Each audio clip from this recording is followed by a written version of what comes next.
Railway के previous year question है, तो रेलवे के आने वाली सभी एग्जाम के लिए ये क्वेश्चन मोस्ट इम्पॉर्टेंट है। आज का फर्स्ट क्वेश्चन, निम्नलिखित में से अर्धसूत्रण के लिए कौन सा कथन सत्य नहीं है? इसका जो सही आंसर है वो है ऑप्शन नंबर बी। अर्धसूत्रण के परिणाम स्वरूप परिणामी कोशों में गुणसूत्रों की संख्या 2 गुनी हो जाती है, ये कथन सत्य नहीं है। अर्धसूत्री विभाजन जनन कोशिकाओं में होता है। यह निम्न 2 चरणों में संपन्न होता है, अर्धसूत्री फर्स्ट एंड अर्धसूत्री सेकेंड। अर्धसूत्रण के परिणाम स्वरूप परिणामी कोशिकाओं में गुणसूत्रों की संख्या आधी रह जाती है। अर्धसूत्रण में जनकों से भिन्न गुणसूत्र होने के कारण आनुवंशिक विविधता होती है। इस विभाजन के दौरान गुणसूत्रों के बीच आनुवंशिक पदार्थों का आदान प्रदान होता है। नेक्स्ट क्वेश्चन, किस कोशिकांग को कोशिका का मास्टर कहा जाता है? इसका जो सही आंसर है वो ऑप्शन नंबर डी, नाभिक। नाभिक को कोशिका का मास्टर कहा जाता है। नाभिक कोशिका के डीएनए की ब्लूप्रिंट के अवयव अपने में समाहित रखता है। नेक्स्ट क्वेश्चन, किसी कोशिका में मौजूद सबसे बड़ा कोशिकांग कौन सा है? इसका जो सही आंसर है वो है ऑप्शन नंबर बी, नाभिक। नाभिक कोशिका में उपस्थित सबसे बड़ा कोशिकांग है। नाभिक ही कोशिका की क्रियाकलापों की नियंत्रित करता है। नेक्स्ट क्वेश्चन, निम्नलिखित में से किस कोशिकांग को कोशिका का प्रोटीन कारखाना कहा जाता है? इसका जो सही आंसर है वो option number D, ribosomes. Ribosome सजीव कोशिकाओं के कोशिका द्रव्य में स्थित बहुत ही सूक्ष्म कण हैं, जिनकी प्रोटीन के संश्लेषण में महत्वपूर्ण भूमिका है, इसलिए इसे कोशिका की प्रोटीन की फैक्ट्री कहा जाता है। नेक्स्ट क्वेश्चन, निम्नलिखित में से कौन सा कोशिकांग केवल पशु कोशिका में पाया जाता है? इसका जो सही आंसर है वो ऑप्शन नंबर है, लाइसोसोम। लाइसोसोम जंतुओं की कोशिकाओं में मुख्यतः पाया जाता है। इसकी खोज वर्ष 1955 में डी डुवे ने की थी।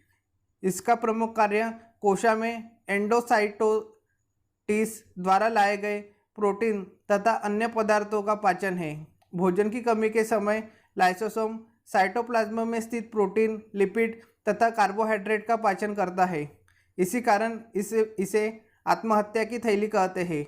नेक्स्ट क्वेश्चन, जीवन की मूलभूत इकाई क्या है? इसका जो सही आंसर है वह ऑप्शन नंबर ए, कोशिका। जीवन की मूलभूत इकाई कोशिका है।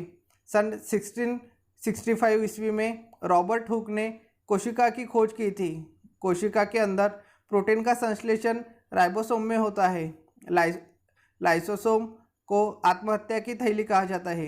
रॉबर्ट ब्राउन ने सन 1831 ईस्वी में कोशिका में केंद्रक का पता लगाया। नेक्स्ट क्वेश्चन, शरीर में लगी चोट की मरम्मत के लिए किस प्रकार के सेल विभाजन का प्रयोग किया जाता है?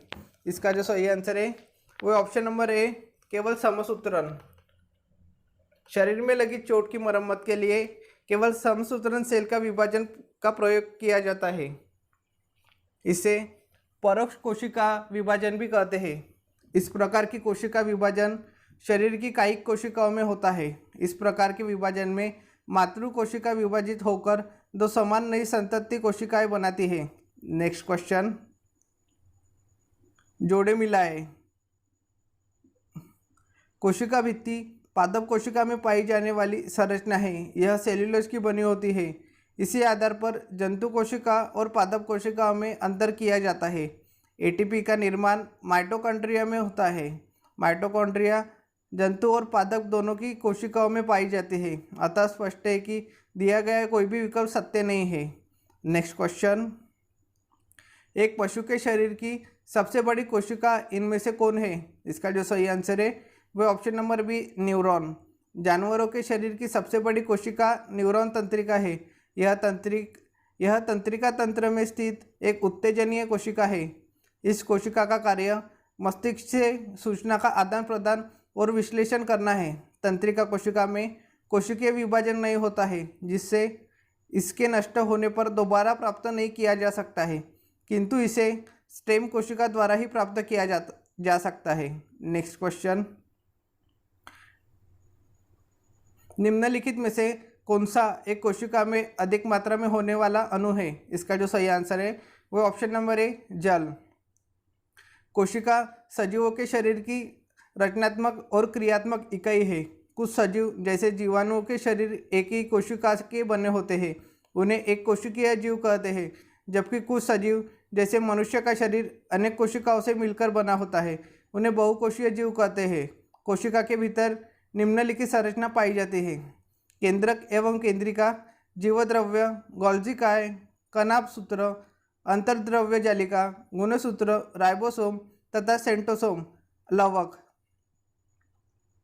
जीव द्रव्य में जल की मात्रा लगभग 80%, प्रोटीन 15%, वसाएं 3%, कार्बोहाइड्रेट 1% और अकार्बनिक लवण 1% होता है।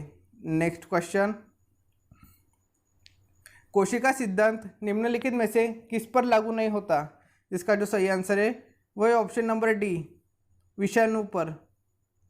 स्लाइडेन तथा श्वान ने संयुक्त रूप से कोशिका सिद्धांत को प्रतिपादित किया, यद्यपि इनका सिद्धांत यह बताने में असफल रहा है कि नई कोशिकाओं का निर्माण कैसे होता है। पहली बार रुडोल्फ विर्चो 1855 ने स्पष्ट किया कि कोशिका विभाजित होती है और नई कोशिकाओं का निर्माण पूर्वस्थित कोशिकाओं के विभाजन से होता है। इन्होंने स्लाइडेन तथा श्वान की कल्पना को रूपांतरित कर नया कोशिका सिद्धांत प्रतिपादित किया। सभी जीव कोशिका उत्पाद से बने होते हैं। सभी कोशिकाएं पूर्वस्थित कोशिकाओं से बनी होती है। अकोशिकीय जीव जैसे वायरस, वायराइड तथा प्रोसंक पर कोशिका सिद्धांत लागू नहीं होता। नेक्स्ट क्वेश्चन, लाइसोसोम को आत्महत्या की तैली कहा जाता है। डीएनए में गुणसूत्र होता है। माइटोकॉन्ड्रिया को पावर हाउस कहा जाता है। नेक्स्ट क्वेश्चन, कोशिका प्रकार्यात्मक क्रियाओं का नियंत्रण कौन करता है? इसका जो सही आंसर है वह ऑप्शन नंबर डी, केंद्रक। कोशिका प्रकार्यात्मक क्रियाओं का नियंत्रण केंद्रक करता है। कोशिका केंद्रक में कोशिका के अधिकांश आनुवंशिक पदार्थ होते हैं जो क्रोमोसोम बनाने के लिए हिस्टोन जैसे प्रोटीन की एक विशाल विविधता के साथ कई लंबे रेखिक डीएनए अणुओं के रूप में संगठित होते हैं। इन गुणसूत्रों के भीतर जिन कोशिकाओं के परमाणु जीनोम है और कोशिका फंक्शन को बढ़ावा देने के लिए इस तरह से संरक्षित है। नाभिक जिनकी अखंडता को बनाए रखता है और जिनकी अभिव्यक्ति को नियंत्रित करके कोशिकाओं की गतिविधियों को नियंत्रित करता है, इसलिए नाभिक सेल का नियंत्रक केंद्र है। नेक्स्ट क्वेश्चन, सूत्री विभाजन के चरण का नाम बताएं जिसके दौरान विभाजित सेल के गुणसूत्र मध्य रेखा पर स्थित होते हैं। इसका जो सही आंसर है वो ऑप्शन नंबर सी, मेटाफेज। सूत्री विभाजन मुख्यतः जनन कोशिकाओं के अतिरिक्त सभी जीवित कायिक कोशिकाओं में होता है। सूत्री विभाजन प्रक्रिया के अंतर्गत मुख्यतः एक कोशीय जीवधारियों का जनन होता है एवं बहुकोशीय जीवधारियों में वृद्धि होती है। जीवधारियों में सूत्री विभाजन की प्रक्रिया निरंतर चलती है। पौधों में सूत्री विभाजन मुख्यतः विभाजोत्तक कोशिकाओं में होता है। ये कोशिकाएं जड़ या तने के शीर्ष पर स्थित रहती है।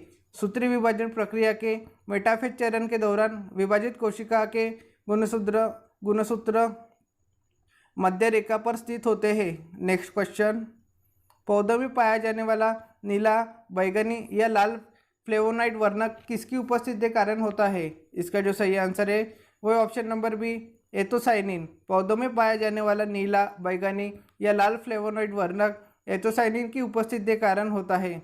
एथोसाइनिन जामुन, प्याज, अनार, अंगूर, टमाटर, चोकोबेरी आदि में पाया जाता है। नेक्स्ट क्वेश्चन, निम्नलिखित में से कौन सा कोशिकांग पादप कोशिका में पाया जाता है किंतु पशु कोशिका में नहीं पाया जाता? इसका जो सही आंसर है वो ऑप्शन नंबर ए, क्लोरोप्लास्ट। निम्न विकल्पों में से क्लोरोप्लास्ट को छोड़कर अन्य सभी पशु कोशिका में पाए जाते हैं। क्लोरोप्लास्ट में हरे रंग का पर्णहरिम या क्लोरोफिल उपस्थित होता है, जिस कारण पौधे के कुछ भाग व पत्तियां हरी दिखाई देती है। इसके द्वारा ही प्रकाश संश्लेषण की क्रिया होती है और कार्बोहाइड्रेट बनते हैं। नेक्स्ट क्वेश्चन, निम्नलिखित में से कौन सा घटक पत्तियों को हरा रंग प्रदान करता है? इसका जो सही आंसर है वो option number C, chlorophyll. Next question, पौधों में कोशिका भित्ति का निर्माण करने वाले जटिल कार्बोहाइड्रेट को क्या कहा जाता है? इसका जो सही आंसर है वो ऑप्शन नंबर बी सेलुलोज। पौधों में कोशिका भित्ति का निर्माण करने वाले जटिल कार्बोहाइड्रेट को सेलुलोज कहा जाता है। नेक्स्ट क्वेश्चन, ऊतक क्या होते हैं? इसका जो सही आंसर है वो है ऑप्शन नंबर डी, वे कोशिकाएं जो मूल रूप से दिखने में और कार्य करने में समान होती है। ऊतक कोशिकाओं का एक ऐसा समूह है जिसका उद्भव और कार्य प्रायः समान होते हैं। इस प्रकार समान कोशिकाओं के सुसंगठित पिंडों एवं स्तरों को ऊतक कहते हैं। इसके अध्ययन को ऊतक विज्ञान या औतिकी कहते हैं। जंतु ऊतक, कोशिका की संरचना उसके कार्य के अनुसार बदलती रहती है। इस प्रकार ऊतक भिन्न भिन्न होते हैं और उन्हें मोटे तौर पर निम्नलिखित 4 प्रकार से वर्गीकृत करते हैं: उपकला ऊतक, संयोजी ऊतक, पेशी ऊतक और तंत्रिका ऊतक। Next question,